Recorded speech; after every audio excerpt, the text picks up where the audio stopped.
এই প্রেস ক্লাবে অনুষ্ঠান করতে হলে ৪৫ দিন আগে কি করতে হতো আমরা কি ভুলে গেছি? অতিথিদের তালিকা দিতে হতো, বিএনপি বা বিরোধী দলের কোনো লোক আসবে কিনা বলতে হতো, ভিন্ন ভিন্ন মতের সাংবাদিক কয়জন আসবে জানাতে হতো। কাজেই আমরা একবার তালি দেই যে এই প্রেস ক্লাবে আমরা সবাই আসতে পেরেছি, সবাই সবার কথা বলতে পারছি, এবং বিএনপির লোক আসতে পেরেছে, এবং আমি এবং মাসুদ কামাল ভাইয়ের মতো দুইজন সাংবাদিকও আসতে পেরেছি।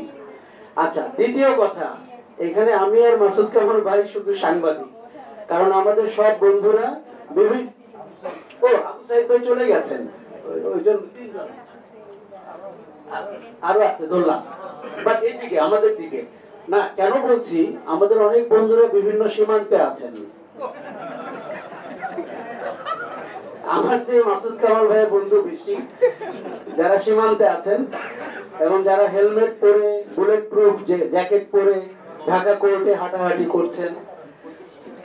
কারণটা বলি, কারণটা হচ্ছে একটা ফ্যাসিবাদী শাসনে মিডিয়ার ভূমিকা কি হতে পারে এবং কত ভয়ঙ্কর হতে পারে, এবং তারা যে সাংবাদিকতার ছদ্মাবরণে অপরাধী কর্মকাণ্ডের সাথে যুক্ত হতে পারে সেটি বলার জন্য বলছি।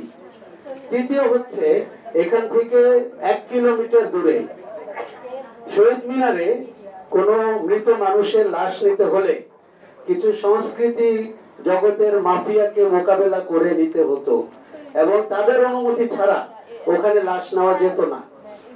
এবং প্রফেসর মোহাম্মদ ইউনূসের ভাই মোহাম্মদ জাহাঙ্গীরের লাশ আমরা নিতে পারিনি, আমরা পিয়াস করিমের লাশ নিতে পারিনি, কেননা ওখানে একটি ইজারাদারি প্রতিষ্ঠান ছিল, তারা ঠিক করত আপনার লাশ শহীদ মিনারে যাওয়ার যোগ্য কি যোগ্য না, কেননা তারা ঠিক করত আপনি কি মুক্তিযোদ্ধা না রাজাকার। এই যে বাংলাদেশ, আমরা কেন ভুলে যাচ্ছি ৪৫ বছর আগে এরকম একটা বাংলাদেশে আমরা ছিলাম। কাজে আমার যেটা মূল বক্তব্য, আরো একটা কথা বলে নেই, একবার একটা টেলিভিশনে অনুষ্ঠান হয়েছিল একজন বেগুন এবং ক্যান্সার বিষয়ক গবেষকের ইন্টারভিউ, আপনারা সবাই কি দেখেছিলেন সেটা? সেই গবেষককে বলা হয়েছিল, 3 ভদ্র মহিলা উপস্থাপিকা, যে আপনি বেগুন নিয়ে গবেষণা করে ফৌজদারি অপরাধ করেছেন। কেন? কারণ যদি বেগুনের কারণে ইমেজ ক্ষুণ্ণ হয় সরকারের, যদি কালকে বেগুনের দাম পড়ে যায় এবং আপনাকে শাস্তির আওতায় আনা হবে। ভদ্রলোক অসহায় হয়ে গেলেন, উনি বুঝতেই পারেননি উনি কোন চ্যানেলে মধ্যরাতে কাদেরকে মোকাবেলা করেছেন। যে সরকার বেগুনকে মোকাবেলা করতে পারতো না, সে কি আপনার অধিকার মোকাবেলা করতে পারতো? কাজে আমরা এরকম একটি শাসন থেকে বের হইছি।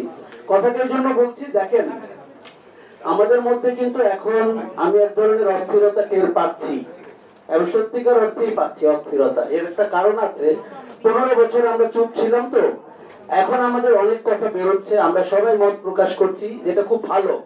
কিন্তু একটা জিনিস মনে রাখতে হবে যে বিভক্তি খুঁজলে আমরা অনেক বিভক্তি পাবো। আমাদের মতের বিভক্তি আছে, পথের বিভক্তি আছে, কিন্তু আমরা যদি কিছুদিনের জন্য ঐক্যের সুরটা ধরতে চাই, তাহলে দেখবেন আমরা সবাই কিন্তু একটা প্ল্যাটফর্মে দাঁড়ানো। আমরা ফ্যাসিবাদের বিদায় চেয়েছি, আমরা একটা গণতান্ত্রিক বাংলাদেশ করতে চাই। এখন গণতান্ত্রিক বাংলাদেশ করতে হলে আমাদের একটা রোড ম্যাপ লাগবে, এটা আমরা মানি, এবং সেই রোড ম্যাপে আমরা সবচেয়ে প্রয়োজনীয় কাজগুলো করতে দেই এই সরকারকে। আরো যে করার দরকার সেটা নির্বাচিত সরকার, নির্বাচনের পরের সরকার করুক। কিন্তু দেখুন, আমরা সবাই ভাবছি যে নির্বাচন চাই, এবং আমরা 15 বছর কেউ ভোট দিতে পারিনি, এটা কিন্তু খুব সত্যি। কাজেই যে জেনারেশনটি গণ অভ্যুত্থান করেছে তারা তো ভোট দিতে পারেনি না, আমরা তো তাও অতীতে 2-1 বার দিয়েছিলাম।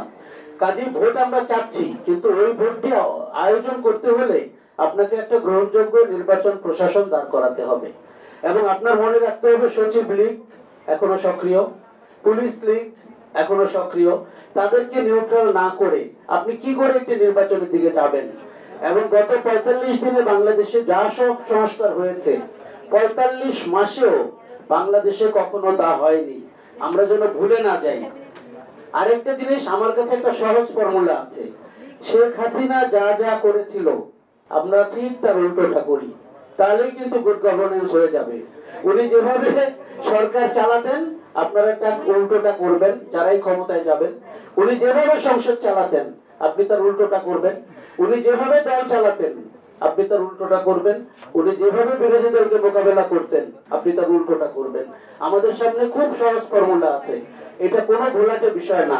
আমরা চোখের সামনে একটা দানবকে দেখেছি, সেই দানবীয় শাসনের বিপরীতে আপনি যা যা করতে চান তার ঠিক উল্টোটা করবেন, তাহলে কিন্তু আমাদের সংস্কার এবং আমাদের জনগণের গণতান্ত্রিক শাসন হয়ে যাবে।